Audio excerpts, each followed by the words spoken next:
Hey guys, a little bit of a different video for you today, but it's one that I think could help you out, or you might pick up a little thing or two. So I wanted to go ahead and have the video, and it's one of those videos that's going to be for years to come. When people ask me questions, I can say I have a video on that. So stick with me, and I'm going to take you on a little history tour, or how the progression of my carving stations, we'll call them, and that's all types of carving. And I just want to kind of go through to where I'm at today. Again, I get asked this multiple times, especially on the bark carving station, and it came up this week on the podcast, on our Coffee and Carving Show podcast. If you don't know, myself and Alec Lacasse do a weekly podcast, and that's on YouTube and all audio platforms. And that's the Coffee and Carving Show, and the topic of the carving station came up, and hard to show. So I thought I'm going to make a video, but I'm going to expand it to all areas of carving and just show you how I started and where I've come to. So without further ado, let's just get at it. When I started carving, it was mostly just little basswood men, and what I would do was I had Sophie just clean up the edges on an old painter's drop sheet, and I would just sit in my lazy boy in front of the TV, and I would just configure this little mat out here that I would collect, and I just sit here and just whittle away the night while watching TV or watching the kids or whatever, and it worked great for its time. But I kind of graduated from that. But this is a good way to keep the chips from flying all over. Are you going to catch them all? Nope. Is your wife going to find them, or your better half's going to find them? Yep, for sure. But let's say it's going to get at least 80% of them. All right. So that's how I started. Since then, I've gone to the desk. Since those days of sitting at the front of the TV and whittling have changed, I've found myself coming to a desk here, and this is just an old teacher's desk that I picked up secondhand, and I like it a lot. I kind of prefer carving with my elbows on the table, and it's the same as your kids at the dinner table. Shouldn't have your elbows on the table. I like it, but on the same hand, you're carving over the table. You're not eating over your lap and making crumbs, so you eat over your plate, right? So now I sit here, and what I did was I added a 1x12 of pine, just as a barrier, and I can keep my tools here, and I can grab different tools and whatnot, and just fasten it down with some little angle brackets, just the desk, and I like it a lot. And then all my mess here, I just take my little bin of shavings, and I just put it here, and then just scoop them all in, and done. Easy peasy. And to this day, you see in my tutorials and videos, I'm still sitting at this desk, and I think this is the way for me for the whittling the little men. Then as my carving kind of changed directions, or added to the regular whittling, I started doing things that I kind of wanted to have two hands to carve.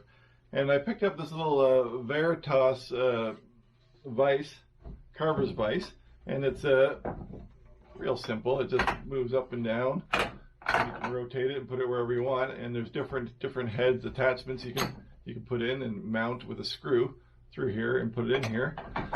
And I have mounted this vise in so many places in this room. And again, you can see I'm still in my chair. And I found, after having it all over and mounted permanently, I just decided I would just mount it to this 2x8, and then I would just use my vise here to put it in there, and I can still sit here. And whether that be a little face, or some little tinier bark carving or whatnot, anything that I want to have two hands with that's still smaller, I can have mounted here and put it anywhere I want after I put it in my vise and tighten it up. That way it's right there in front of me. So that's that. And like I said, I've mounted this. I've mounted it to the workbench. I've mounted it to the dresser that used to sit behind me. I've mounted it to my desk even. But now I'm going to keep it portable and mount it in my workbench. When I want to use it, I'll just set it here, lock it in, and good to go. So that's the smaller stuff. Now, from the smaller carvings, I started doing larger ones, whether that be half logs, or even bigger basswood faces, and right to the bark carving. And I kind of, in the beginning, I copied Alec Lacasse. He had his setup is basically a 2x4, a single 2x4 above, and three 2x4s on the bottom with the, I'll show you here later. But that's set up with your workpiece in front of you, standing up. And I had that over in the dormer. And I just found I didn't like it back in there. I felt too cramped in the dormer. But then I had this brainwave, I thought, that, you know, I work all day long. I don't want to come home and stand up. So then I MacGyvered up this beast. Now this is the same idea as the other one. I just put it in my little workbench here, and then I'll clamp it in nice and tight. Now I can sit here and carve away. So I still use it here and there, but I've graduated from there. But the reason being is I realized I don't need to sit down. I can still stand late at night. And what I like about the bigger carving especially, like this is still great for like a medium-sized carving. I can sit in my chair and carve away. I've got access to my tools with the magnet strips all over. But what I don't like about it is on the bigger ones, I really want to get that some oomph behind it and really bite in and push against it. And I would find, even though everything here is bolted to the ground, I would still find a wiggle and a shake. So now I've gone back to the wall. But before I show you that, I want to show you how I mount the workpiece to the, what do you call it? What do you call it? The workpiece to the carving station. From this piece here that I just put up here to make a super cool thumbnail for the video, but that bark is mounted to a sheet of plywood. Now you can use 3/4 pine, you can use whatever you have on hand. I've got all kinds of different things here, but basically I'm just taking a piece of plywood. I pre-drilled some holes, which again, not necessary, but I just like to do stuff like that. And I'll take a piece of bark, and I'll put that bark on there. Finnegan's chiming in. And I got some screws, and really, just put the screw in the back of the bark. Right, now it's fastened to the piece of plywood, which now goes on here.